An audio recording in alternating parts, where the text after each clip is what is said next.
मैं मृदुला सिंह, कक्षा 10वीं, नवनीत स्वाध्याय प्रश्न पत्र एवं कृति पत्रिकाएं 2022 का है। गणित भाग 1, प्रश्न पत्र दूसरा। पिछले वाले वीडियो में बच्चों प्रश्न पहला ए और बी दोनों भाग हम करवा चुके हैं। आज हम प्रश्न दूसरा ए और बी भाग दोनों लेंगे।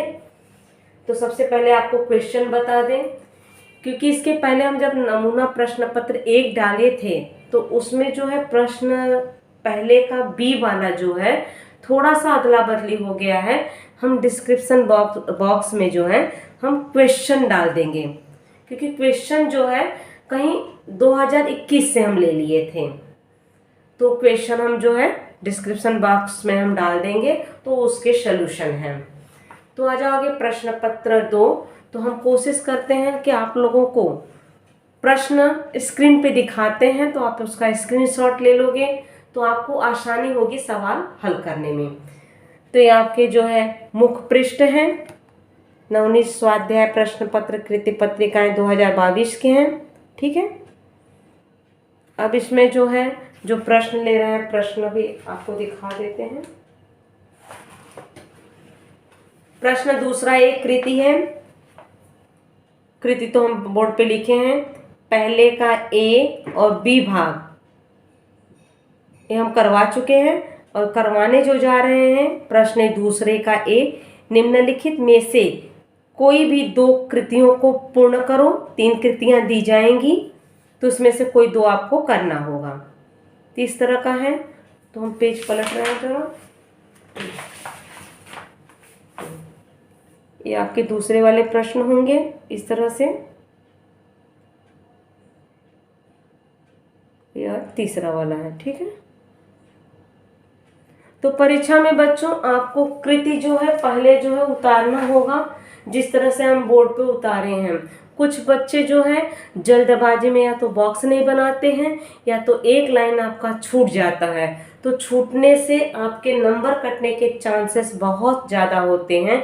तो आप कृपया करके जो कृति जो है पहले आप उतार लो, क्योंकि उतारने में थोड़ा सा समय लगता है। तो उतार लोगे, बाद में जो है आप सोच के आंसर भरना है, और कोशिश करोगे कृति के सवाल जो है आप हल करो। प्रश्न में ही आंसर रहता है। तो आ जाओ, यहाँ पे दिया गया प्रश्न पहला, 56x - 48y बराबर 136, 48x - 56y बराबर 72। समीकरण 1 में से समीकरण 2 घटाने पर। तो इसमें कह रहा है आपको घटाने के लिए एक हिंट आपको मिल गया। इसमें से घटाए हैं 8y, तो आप इसमें से घटा दो, कितना आएगा। घटाने की क्रिया सब रफ में करोगे, बॉक्स में सिर्फ आपको आंसर लिखना होगा। तो यहाँ आएगा आपका 8x आएगा बराबर। अब 136 में से 72 घटाना है। 136 में से 72 घटाओ तो कितना आएगा, 64। फिर उसके बाद वाली लाइन देखोगे, खाली x लिखा है, यहाँ से 8 हट गया है, तो इसमें थोड़ी से जो है दिमाग लगाओगे। यहाँ 8x था, 8 हट गया, तो सभी में 8 से भाग दे दो। इसमें 8 से भाग दिए x, इसमें 8 से भाग दोगे y, इसमें भाग दोगे 8 8 64। आपका पहला कृति हो गया। तो इसमें 4 बॉक्स दिए गए हैं, प्रत्येक बॉक्स आधे नंबर के होते हैं, 2 नंबर की एक कृति रहती है। अब दूसरा वाला प्रश्न है, अंकगणितीय श्रृंखला का 17वां पद 10वें पद से 7 अधिक है, तो सामान्य अंतर d ज्ञात करने के लिए निम्नलिखित कृति करना है। तो इसमें दिया गया, मानो अंकगणितीय श्रृंखला का पहला पद a, सामान्य अंतर d।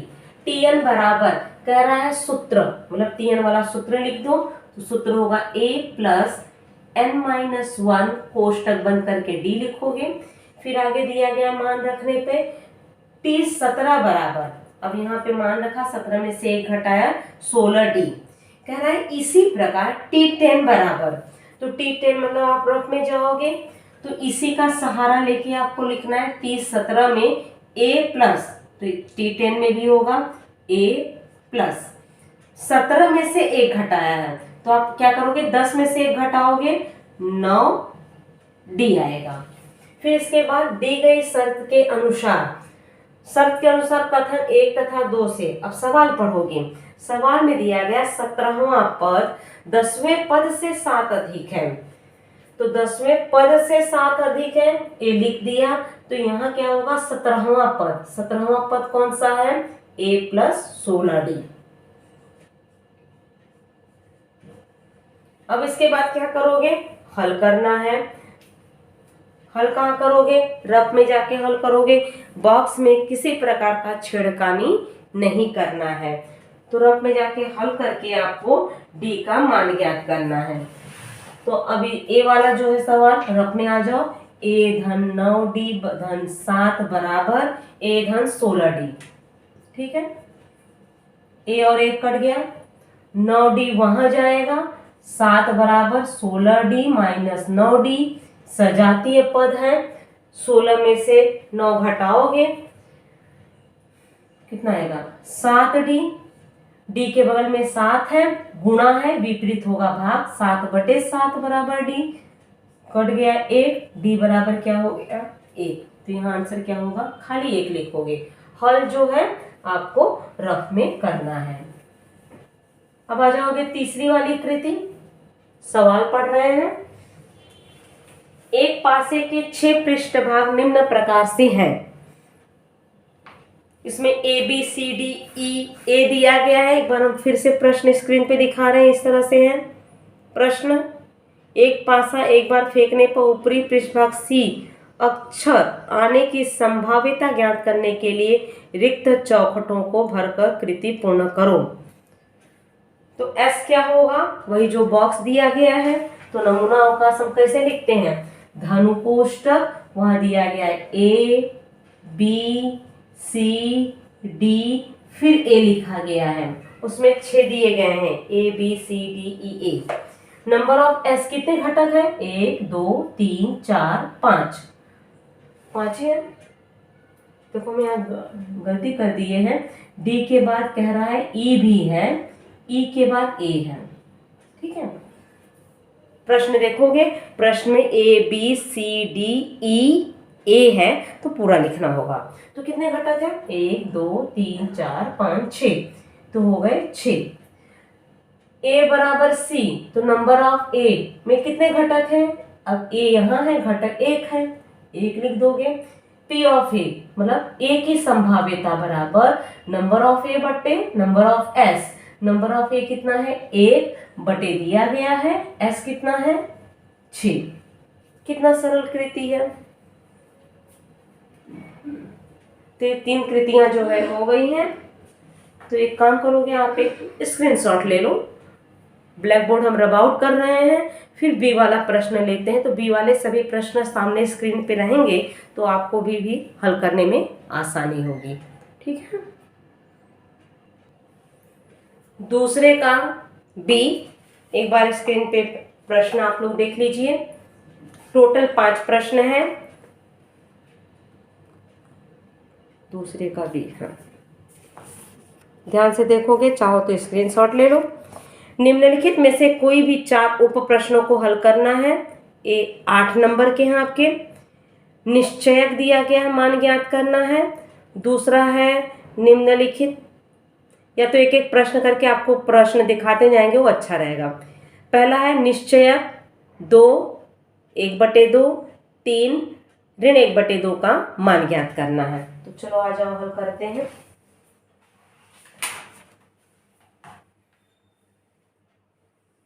इस तरह से लिखोगे 2 1/2 3 -1/2।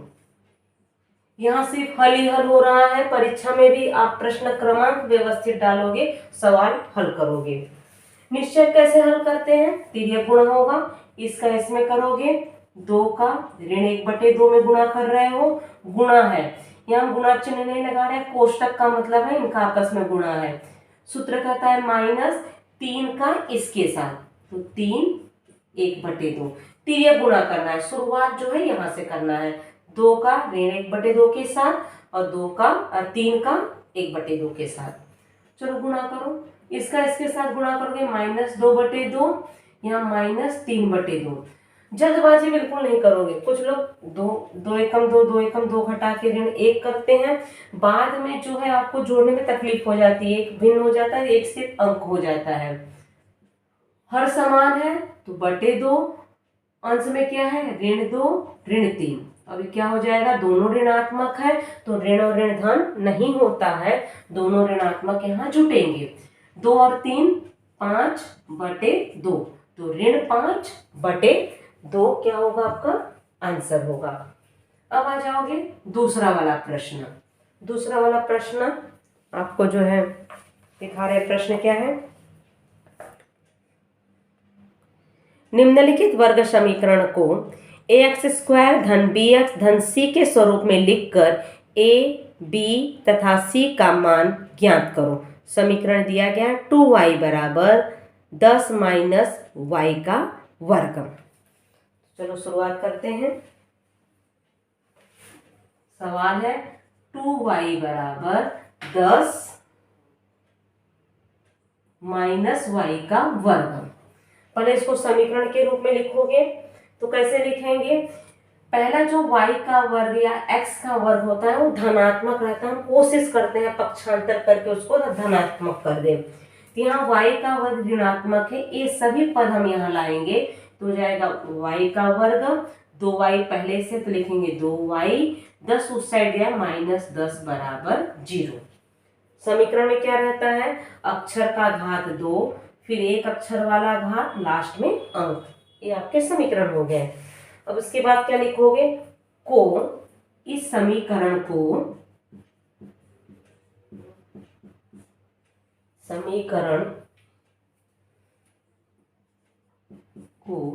ax² धन bx धन c बराबर 0 से तुलना करने पर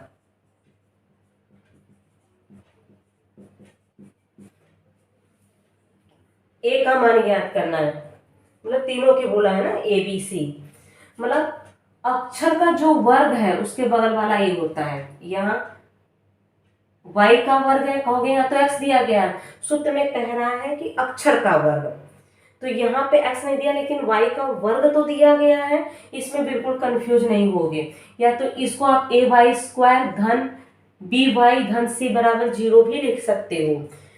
सूत्र में अक्सर यही लिखा गया है तो हम इसकी तुलना कर रहे हैं। तुलना का मतलब होता है चरांक, चरांक मतलब अक्षर का जो वर्ग रहेगा वो a होगा, सिर्फ चरांक रहेगा उसके बगल वाला अंक b रहेगा, लास्ट में जो अचरांक, अचरांक मतलब अंक रहेंगे वो क्या रहेंगे c। तो इसमें a बराबर क्या होगा, y के वर्ग के बगल में अंक नहीं दिया गया है 1 मानोगे, b बराबर y के बगल वाला तो 2 मानोगे, C अक्षर तो यहाँ पे -10 है, ध्यान दोगे चिन्ह के साथ लिखना है। समीकरण की तुलना ax² धन bx धन c धन है, यहाँ अगर ऋण चिन्ह आ रहा है तो ऋण आपको दर्शाना है। गलती से c बराबर अगर 10 लिख दोगे तो वहीं पे आपका गलत हो जाएगा। तीसरा वाला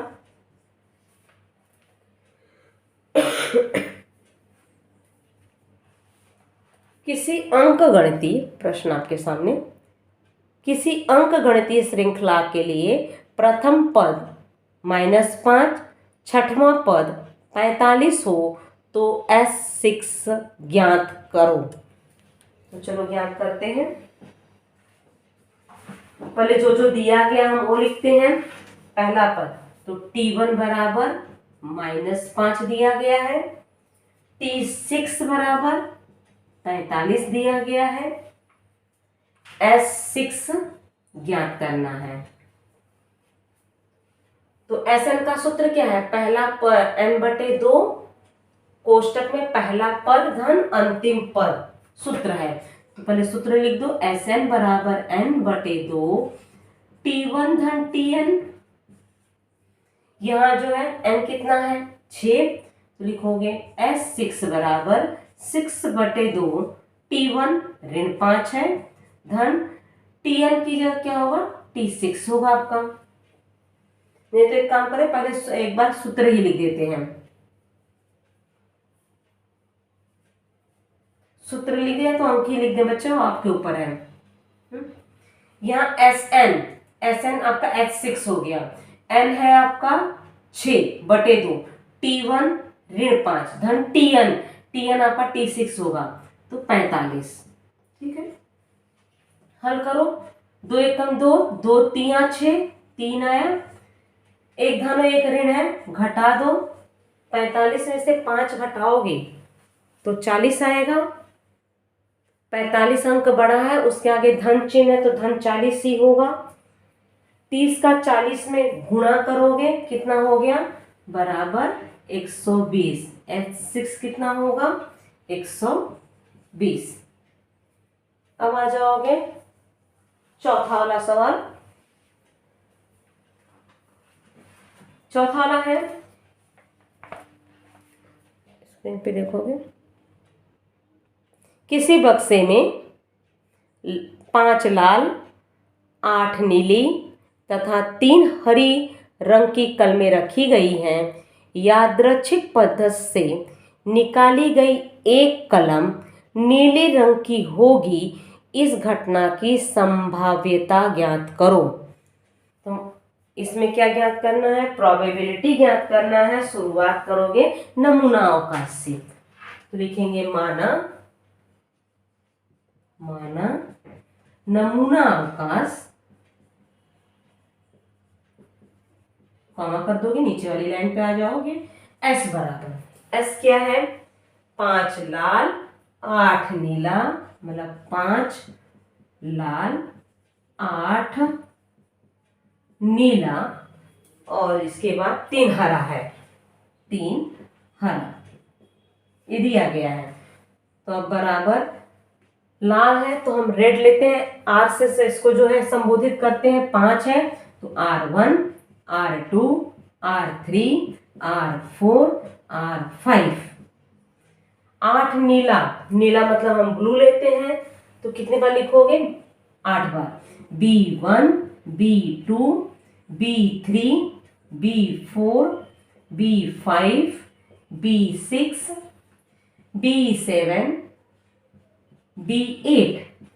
हरा मतलब ग्रीन, G1, G2, G3, धन कोष्टक से बंद कर दोगे। नंबर ऑफ एस कितने हैं, कितने घटक हैं, 5 और 8 और 3 जोड़ दोगे, जितने टोटल आएंगे उतने घटक होंगे। 1 2 3 4 5 6 7 8 9 10 11 12 13 14 15 16। तो नंबर ऑफ एस कितने हो गए, 16। घटना ए क्या दिया गया है, घटना ए, सवाल पढ़ोगे, निकाली गई कलम नीले रंग की, तो यहां लिखोगे निकाली गई कलम नीले रंग की, नीले रंग की। तो ए बराबर नीला रंग कौन सा है, ब्लू, तो लिखोगे B1, B2, B3, B4, B5, B6, B7, B8। 8 है नीला, तो नंबर ऑफ ए कितने हो गए, गिनो घटक कितने हैं, 1 2 3 4 5 6 7 8। अब इसके बाद संभाव्यता ज्ञात कर लो, probability of A, P of A बराबर नंबर ऑफ ए बटे number of S. Number of A कितना है, 8 बटे नंबर ऑफ एस 16। 8 एकम 8, 8 दूनी 16 बराबर 1/2। इतना क्लियर हुआ। अब अंतिम वाला प्रश्न पे, प्रश्न दूसरा काफी सरल रहता है, किताब से संबंधित रहते हैं और जो है हल करोगे आराम से आंसर आते हैं। तीसरा तो काफी सरल है, 8वीं से करते आ रहे हो आप लोग। हल करो, x का वर्ग -8x धन 15 बराबर 0। अब ध्यान दोगे, इसको हल करना है, कोई सूत्र विधि नहीं, आपको जो विधि का उपयोग करना है उस विधि का आप उपयोग कीजिए। इसमें x का मान ज्ञात करना है। तो आ जाओ 5वां वाला सवाल, x², यहीं पे हल कर देते हैं, हो जाएगा। x² -8x धन 15 बराबर 0। अब है जो गुणनखंड विधि का उपयोग करते हैं, गुणा करने पे 15, जोड़ने घटाने पर ऋण 8 है। कौन सा अंक होगा पता करो। 5 15 या 3 5 15, 3 और 5 जोड़ोगे 8 होगा, लेकिन कह रहा है ऋण, तो दोनों का ऋण लगा दो। गुणा करोगे ऋण और ऋण धन हो जाएगा, जब जोड़ोगे तो दोनों ऋण है तो ऋण लगा के अंक जोड़ देते हैं। तो ये हमें खंड मिला है ऋण 3 और ऋण 5। चलो इसका उपयोग करते हैं। यहाँ पे x square minus 3x minus 5x धन 15 बराबर 0। शुरुआत में x कॉमन ले लो, x ऋण 3, यहाँ ऋण चिन्ह है, ऋण लो, इन दोनों में छोटा अंक है 5, 5 के पहाड़े में 15 आता है तो 5 लिखो, कोष्टक बनाओ, यहां से देख के पहले उतार लो। अब इसके बाद चेक करो, ऋण 5 का x में गुणा करोगे ऋण 5x, ऋण और ऋण धन हो जाता है 5 3 15। ये दोनों पद समान है, x ऋण 3 x ऋण 5 बराबर 0। ठीक है, अब अलग करके लिखोगे x ऋण 3 बराबर 0 या x ऋण 5 बराबर 0। उसी के नीचे हल करेंगे, नीचे हल करेंगे तो आपको दिखेगा नहीं, तो हम इसको थोड़ा यहाँ आ जा रहे हैं, आप लोग नीचे ही हल करोगे।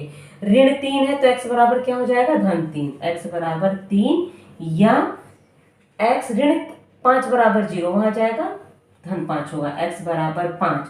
तो x के मान क्या होंगे, 3, दूसरा कौन सा अंक है 5, 3 या 5। ये आपके 5 सवाल थे प्रश्न दूसरे का, ध्यान से आप लोग देख लीजिए। तो यहीं पे हम वीडियो समाप्त करते हैं। अगले वीडियो में हम मिलेंगे प्रश्न तीसरे के साथ, उसमें ए और बी दोनों भाग रहेंगे आपके। तब तक के लिए बाय बच्चों।